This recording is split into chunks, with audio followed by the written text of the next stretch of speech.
Wapendwa, ningependa kuwasalimu katika jina la Yesu Kristo. Mjambo? Nami si jambo. Ni Jumapili nyingine njema Bwana ameifanya, na ambapo tunaenda pia kusikia neno la Mungu, nikiamini ya kwamba umekuwa na juma njema.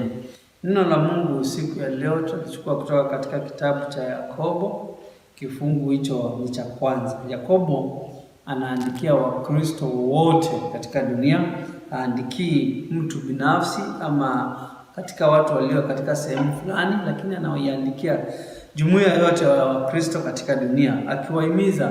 Na hasa jambo muhimu ambalo Yakobo anazungumzia ni imani, na sana sana imani yenye matendo. Hilo ndilo jambo ambalo ni muhimu katika kitabu hiki cha Yakobo, na tutakapokuwa tutasoma katika kifungu cha kwanza, tutaanzia huo mstari wa 12 tufike mstari huo wa 15.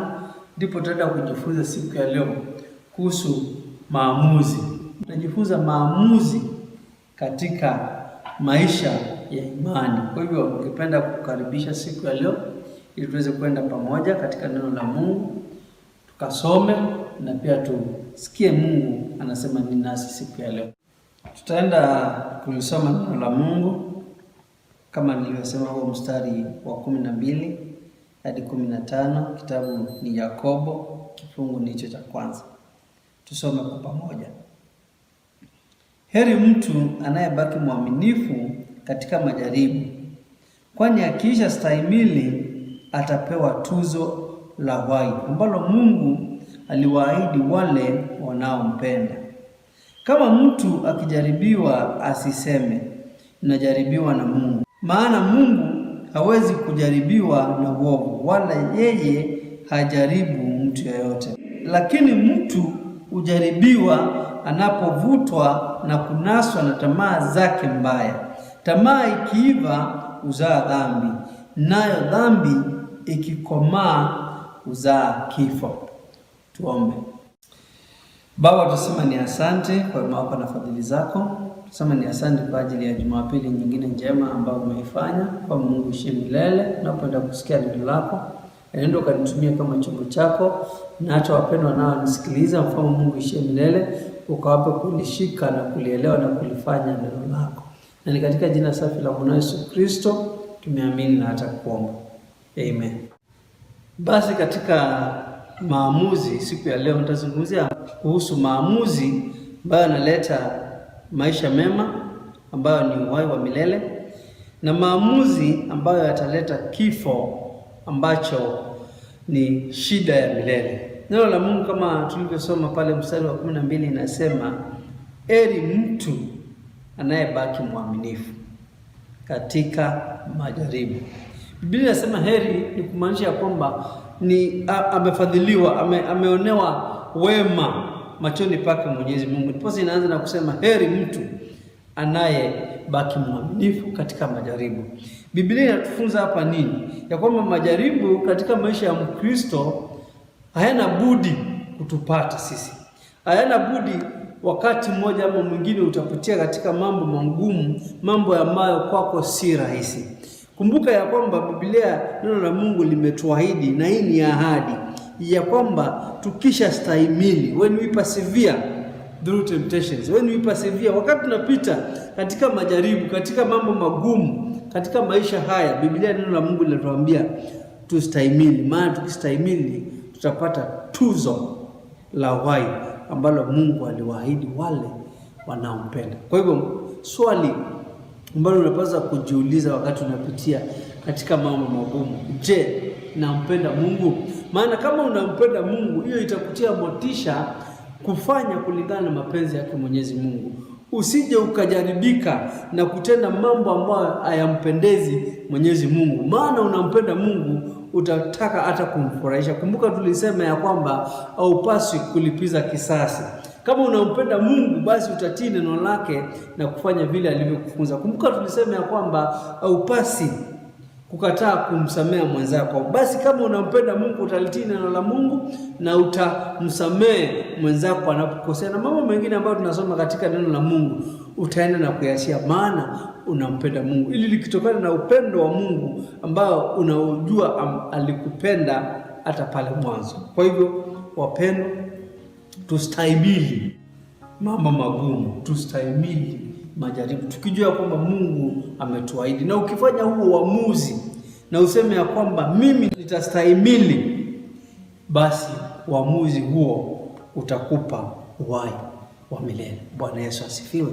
Na katika pia huo mstari wa 15 tunaenda kusoma, unasema hivi: tamaa ikiiva huzaa dhambi, nayo dhambi ikikomaa huzaa kifo. Tukumbuke nimesema katika mstari wa 12 ya kwamba ukishaamua kustahimili katika mambo magumu, utapata tuzo la uhai ambalo Mungu wapa wale wanaompenda. Nao mstari huu wa 15 unatuambia amuzi lingine ambalo ukishalifanya utapata kifo. Kwa hivyo ni heri ujue mapema, na neno la Mungu liko ili liweze kutufunulia na kutuambia mambo ambayo yako mbele zetu. Kwa hivyo mstari huu unatukumbusha kwamba kuna kifo. Tumeona kuna uhai. Sasa mstari huu unatuambia ya kwamba tamaa huzaa dhambi, na dhambi kikomaa huzaa kifo. Hiyo ni kumaanisha nini? Mambo ambayo unayatamani na unataka kuyafanya pasipo hata na kuzingatia ya kwamba wewe ni Mkristo, hayatakuletea uhai, lakini atakuletea kifo. Na kwako wewe siku ya leo, mpendwa rafiki yangu Mkristo, ambaye tunataka imani yetu ikakuwe ndani ya Kristo, tunahimizwa ya kwamba tusivutwe na tamaa za kidunia ambayo zitaleta kifo, lakini sisi tuchunguze mapenzi yake Mwenyezi Mungu, maana tamaa zetu zitatuletea mambo ambayo hayapendezi. Kifo ninachozungumza mahala hapa siku ya leo si kifo tu cha mwili, lakini ni kifo cha kiroho, kifo ambacho kitakupeleka mbali na Mungu, kifo ambacho kitakupeleka katika kuteseka kwa milele. Na kama wewe ni Mkristo na umesikia neno la Mungu, kwa nini uende kuteseka mateso ya milele? Kama wewe umeingia katika kanisa, kwa nini usiamue kumkubali Mungu? Kwa nini usiamue kukataa tamaa za kidunia? Kumbuka Yesu Kristo alipokuwa hapa duniani aliweza na kupitia katika majaribu. Shetani mwenyewe alimjaribu na chakula. Wengine wameingia katika dhambi, wengine wameingia katika mambo ya kidunia sababu ya chakula, tumbo itaisha.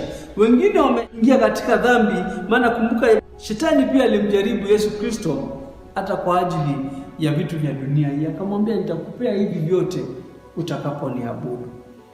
Mali ulio nayo umeipata katika njia ambazo ni za haki.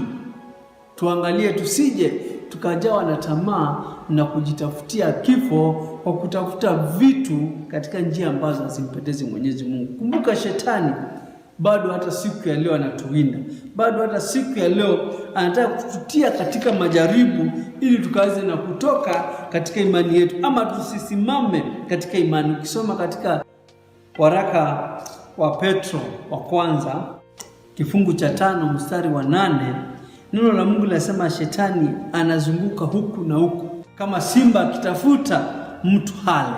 Hiyo ni kumaanisha ya kwamba siku baada ya nyingine Shetani anakutafuta ili akaweze na kukuangamiza. Nao kama unajua hiyo, jua ya kwamba lazima uangalie tamaa za dunia hii isikuweke babaya. Nenda ukashinde kwa kufanya uamuzi mwema, uamuzi wa kushinda tamaa za kimwili kwa kushikamana na mapenzi yake Mwenyezi Mungu, maana hilo tu ndilo litaweza kukupea tuzo njema, tuzo ya uhai. Basi wapendwa, kwa kumalizia niseme hivi: tumejifunza mambo ya mwili kuhusu kuamua. Ukiamua kumfuata Mungu, kuvumilia na kutenda mapenzi yake, utapata uhai. Ukiamua kufuata tamaa za mwili na kushika mambo ambayo ni ya kidunia, basi utapata kifo. Tuamini na tuombe. Asante Mwenyezi Mungu kwa ajili ya siku ya leo, hata kwa ajili ya neno lako ambalo limetufunza siku ya leo ya kwamba kunacho kifo na kuna uhai wa milele. Ni letu tuamue tunataka lipi, na tuzingatie mfano wa Mungu ishi milele kulingana na neno lako. Bwana wa Bwana, tunaomba neno lako likatutie nguvu na likatuongoze. Naomba kwa ajili ya kila mmoja ambaye amesikia neno lako ili likaze na kumsaidia katika maisha yake ya imani. Uwe nasi sasa na hata milele. Na ni katika jina safi la mwanao Yesu Kristo tumeomba na tukuamini. Amen. Upendo wa Mungu awabariki sana. Muwe na wiki njema yenye baraka katika maisha yenu na katika maisha ya wale ambao mnatangamana nao. Mungu awabariki. Asante.